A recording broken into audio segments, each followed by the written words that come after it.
I'm Brittany Lewis with Forbes Breaking News. Senator Jack Reed voiced his support of the Honoring Our PACT Act on the Senate floor Tuesday. The bipartisan legislation would help veterans who were exposed to toxic substances get access to health care.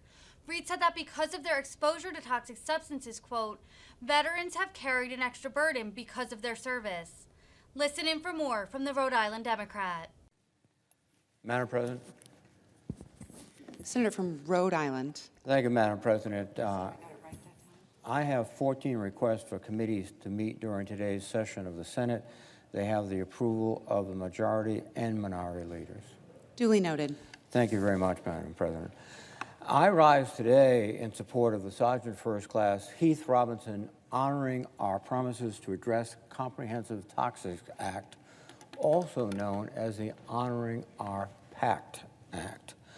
Our nation asks a great deal of our service members and their families.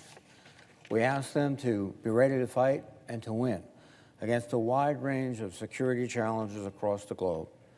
Our armed forces know and understand the threats they may face on the battlefield. Unfortunately, service members also face threats that aren't as apparent: exposure to toxic materials. These exposures can result in rare and sometimes fatal medical conditions, from exposure to Agent Orange to radiation from nuclear tests. Veterans have carried an extra burden because of their service. It has too often been a struggle to recognize and address these impacts. Now, a new generation is dealing with the long-term effects of toxic exposure. Indeed, during their service, up to 3.5 million veterans have been exposed to toxic burn pits.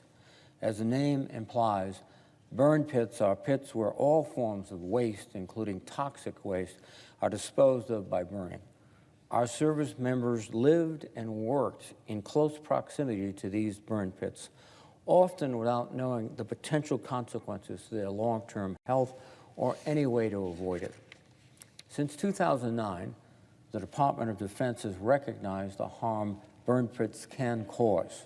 The health consequences are so serious that the fiscal year 2022 National Defense Authorization Act, within that legislation, we included a provision that says that the only way that the Department of Defense can now use a burn pit overseas is if the Secretary of Defense personally issues a waiver.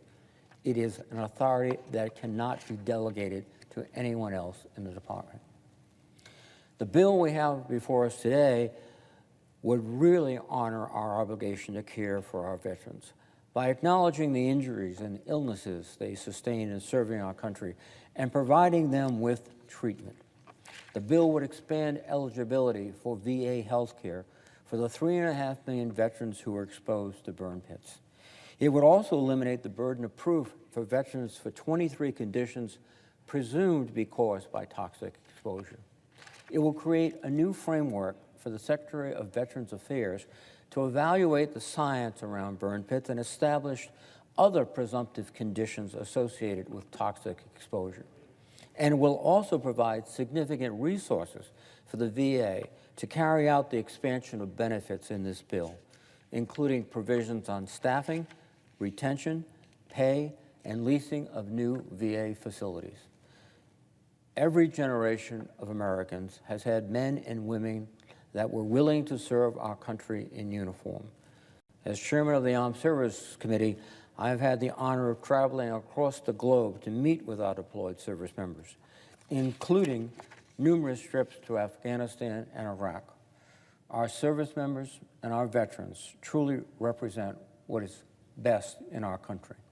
We honor and venerate their heroism in combat, but too often in the past, we have overlooked and dismissed the long-term health effects of their service. This is changing. With this bill, we will do the right thing for our toxic, exposed, and combat veterans and their families. We can ensure that they have access to the care and services that they deserve and have earned. I hope all of my colleagues will join me in supporting this important piece of legislation. And before I yield the floor, I must recognize the extraordinary work of Senator John Tester, and Senator Jerry Moran, the chair and ranking member of the Veterans Affairs Committee. This was an extraordinary effort. It was bipartisan. It was motivated by the recognition on both sides of the aisle of the service and sacrifice of thousands and thousands of men and women. But we would not be here today without the undaunted and unflagging dedication of John Tester and Jerry Moran. I salute both of them. Madam President, I yield the floor.